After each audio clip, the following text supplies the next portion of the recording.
per $100 of domestic deposits, that's the current rate for all institutions now, to 31 cents per $100 of domestic deposits, depending on its risk classification. The FDIC projects that about 75% of the 12,000 insured commercial banks and savings banks with 51% of the deposit base and 60% of the 2,300 insured thrifts with approximately 43% of the deposit base will be in the lowest rate-paying group. Only about 220 banks, or 2% of all insured commercial and savings banks, and 160 thrifts, 7% of all insured thrifts, are expected to be in the group paying the highest insurance rate. The FDIC estimates that banks will pay an average rate of about 25.4 cents per $100 compared to 25.9 cents per $100 for thrifts. The FDIC intends to notify each institution of its premium rate by December 1st. This is an admission, folks, that there are 220 banks that are so undercapitalized that they are in the highest risk category and will pay the highest insurance premium for their FDIC coverage, and 160 thrifts. So that's 380 financial institutions right off the bat that we know by the admission of the FDIC in their own memo. I'm reading from an FDIC memo, folks, that was sent to the Chief Executive Officer on October the 7th, 1992.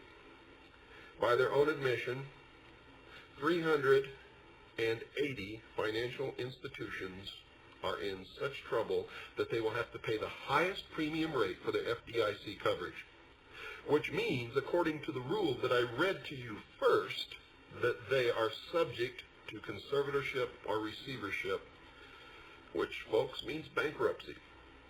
And these are just the worst. Remember, there are 5 categories, folks. Well-capitalized, adequately capitalized, undercapitalized, significantly undercapitalized, and critically undercapitalized. Any bank which falls under undercapitalized, significantly undercapitalized, and critically undercapitalized, which fall into the last subgroup of the ABC, remember that, are subject to receivership. Are subject, folks, to receivership, bankruptcy, or to be sold or combined with another bank to try to save it. Now, anything insignificantly undercapitalized and critically undercapitalized, no matter which subgroup they fall into, are subject to receivership. And, as the rule itself says, even if it falls under well-capitalized or adequately capitalized and falls into the last subgroup, or the C category, could be downgraded to any one of the lower classifications. So what does this mean? Well, let me tell you. As of February of 1992,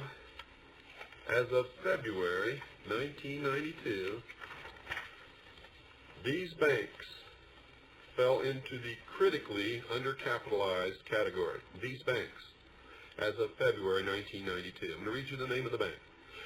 Citibank of North America, New York. It's 0.31 discounted tangible equity to assets. 0.31. Bank of America, NT and SA, San Francisco, California. 1.91 discounted tangible equity to assets. These are percentages, folks. Chase Manhattan Bank, New York, minus 0.2%. Chemical Bank, New York, minus 0.39%. Marine Midland Bank, Buffalo, New York, 0.34%. National Westminster Bank, USA, New York, 1.62%. Remember, the rule says that any bank that falls below 2%. Some of these banks are as low as minus 8% in discounted tangible equity to assets. Mid-Atlantic NB, Newark, New Jersey, minus 1.89%. Bank of Tokyo, TC, New York, 1.35%. Bank of California, NA, San Francisco, 1.09%. IBJ Schroeder, Bank and Trust Corporation of New York, 1.44%. National Westminster Bank, New Jersey, 1.13%. People's Bank, Bridgeport, Connecticut, minus 0.32%. First City, Texas, Houston, minus 0.53%. American Security Bank, N.A., Washington, D.C., minus 1.7%. Apple Bank for Savings, Garden City, New York, minus 0.20. Dollar Dry Dock Bank, Bronx, New York, minus 7.68%. Howard Savings Bank, minus 0.687%. Union Trust Corporation, Stamford, Connecticut, minus 1.18%. American Savings Bank, White Plains, New York, minus 8.36%. Bank of Baltimore, Baltimore, Maryland, minus 0.05%.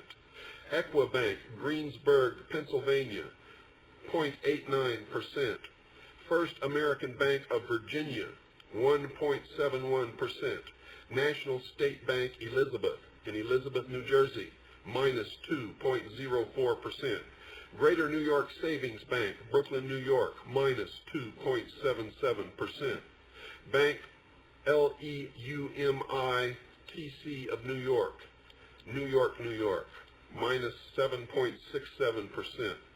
River Bank America, New York, minus 7.8%.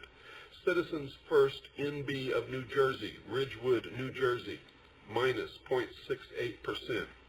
Citibank, Phoenix, Arizona, 1.77%. People's Heritage Savings Bank, Portland, Maine, 0.74%.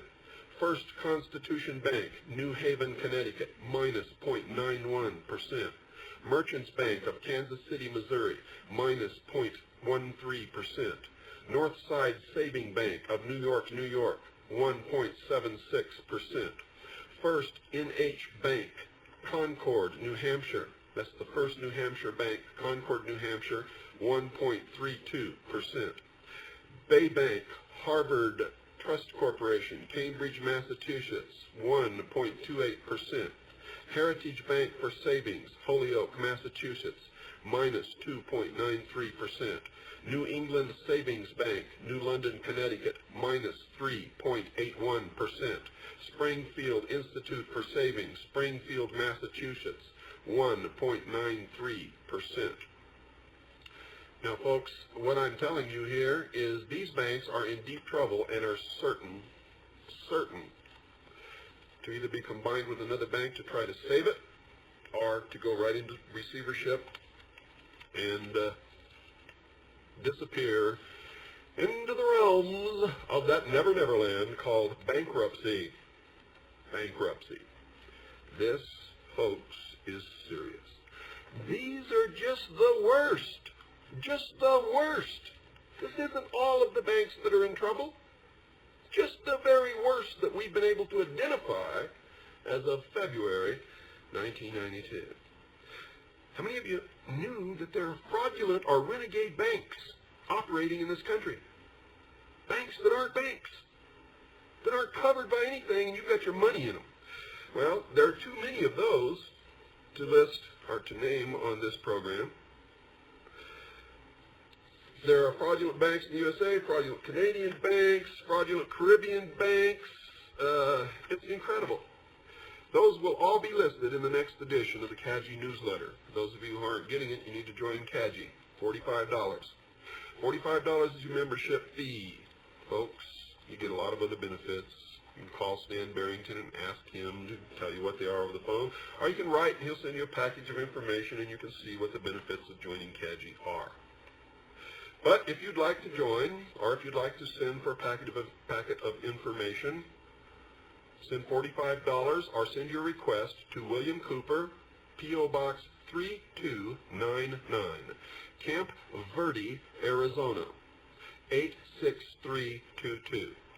That's William Cooper, P.O. Box 3299, Camp Verde, Arizona, 86322. I'll give you that address again later in the program. If you want to call Stan at 602